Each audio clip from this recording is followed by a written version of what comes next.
Welcome to One-on-One with Expert Flyer. I'm your host, Lisa Caslin, and today we're hitting the Hippie Trail with Steve Bramucci. He is the managing editor of the Life section at Uproxx.com.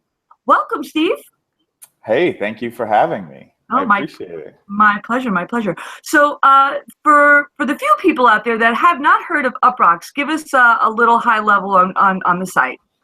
Yeah, Uproxx is a pop culture site, kind of really what's buzzing right now type of website. And about a year and a half ago, 2 years almost now, I started the Life section, which is travel and food and drinks. And started that just because I was a freelance travel writer and wrote them an email and said, hey, I go to your site a lot. I think you could do well with travel. And they said, okay, you start it. So it's a very, very organic opportunity, really neat. Good for you, and thereby hangs a tail. So we want to talk to you because you did a story, I don't know, I guess it was about 3 or 4 weeks ago that caught our eye. And of course, everybody talks about trends in travel and, you know, especially in the early part of the year. And we wanted it to take a little bit of a different tack. And the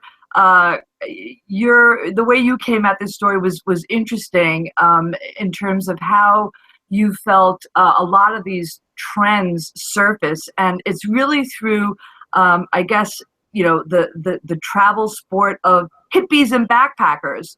So I wanted you to talk about that, but before you do, how do you describe a modern day hippie?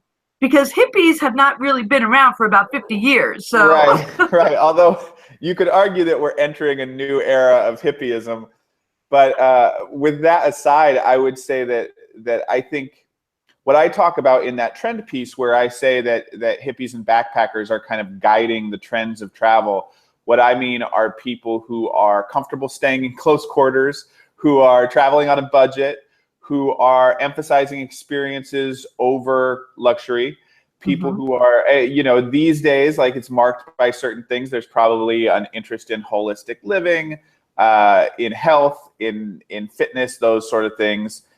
Definitely activity. I think that is driving so many travel trends right now. Like, what can I do physically to be out in the world and to connect with people that way? Okay.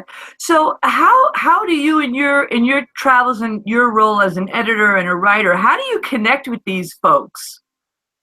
How do you find them? Well, I mean, for me, that was really how I came to travel. You know, and a fascinating thing about trends, I was never interested in trends before I started kind of being a travel editor. But with trends, like if you're in the fashion industry, right, like people start talking about something.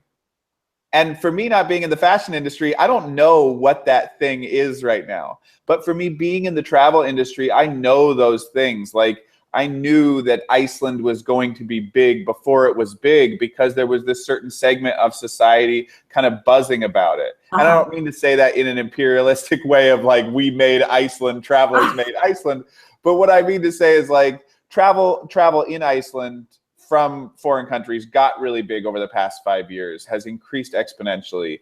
And you felt that coming if you were someone who was kind of in that backpacker world. Interesting. Yeah, and it's definitely bore out, that's for sure. So talk about some of the other cases that kind of back up this point. Where are some of the other destinations? I know in the article you mentioned Nicaragua and El Salvador. Yeah, I mean, Nicaragua is a great example of a place that after Costa Rica feels for very many people, especially kind of independent travelers who want that experience. Costa Rica feels very Americanized for some people, and Nicaragua became this place that had similar weather, some similar jungle setups, some similar surf setups, and was not as expensive, had a kind of a more authentic culture that you could get to know a little bit easier. Not that you can't in Costa Rica, you certainly can, but you need to try a little harder to get off of that kind of what we would call like the tourist trail. And so Nicaragua was another one like 4 or 5 years ago where people were just buzzing on it. And now Nicaragua is kind of being replaced by a place like El Salvador, which is a little more friendly to adventure travelers right now for a whole bunch of reasons. So it's interesting. I mean, what I talk about in the article is that in fashion, you know, the most expensive, the most couture items, eventually trickle down until you see some zipper that Alexander McQueen had in a 2010 show, and you see it like in a like H&M catalog in 2017, right? Or whatever that scenario is. So in travel, it doesn't go like that. It goes from the brokest, the people who are traveling on a budget and want the most kind of natural experience, most unmanicured experience, and then it kind of skips around from there until you get to like package tourism, which is going to be a certain experience and is not going to be that like raw living on the edge type travel. Right. But you talk about as another, kind of not a contradiction, but I guess, basically because of the financial collapse and now hopefully slow recovery of Greece, right? I mean, that was a very, right? Sure. Yeah. So it's kind of like done a 180.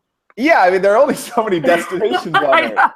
So it's like what you really have is like places that get kind of hot and mellow out. And so Greece is a great example. Like there are going to be some great travel opportunities in Greece right now, and there are a lot of backpackers flooding back into the country, and they're going to help the country. Like tourism generally helps countries. Of course. We certainly see that right now in the United States, with estimates coming out this morning that we have already lost 185 million in travel revenue since January 20th. Wow. Yeah. That's tremendous.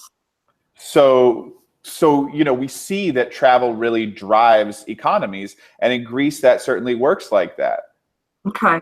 Islands like Mykonos that were party islands in early 2000 when electronic music was getting started, and were these small little kind of castaway party islands, and now Mykonos is probably one of the most well-known and established travel destinations, island destinations in all of Southern Europe. So yeah, we can see this path, kind of how it works. It's interesting. It is. It absolutely is. What about safety? Because, folks who are a little, younger and don't have much to lose, they don't really think about safety too much. So, do we have to take some of these places with a grain of salt, some of these emerging hot destinations, look with a more careful eye, or what's your feeling on that? Yeah, I mean, safety is so tricky to talk about. And I feel like most people don't know how to really talk about it with nuance. I'm a 6'1", 200-pound male, so my feelings of safety are a lot different than an independent female traveler. And I don't want to pull any punches about that. Yeah.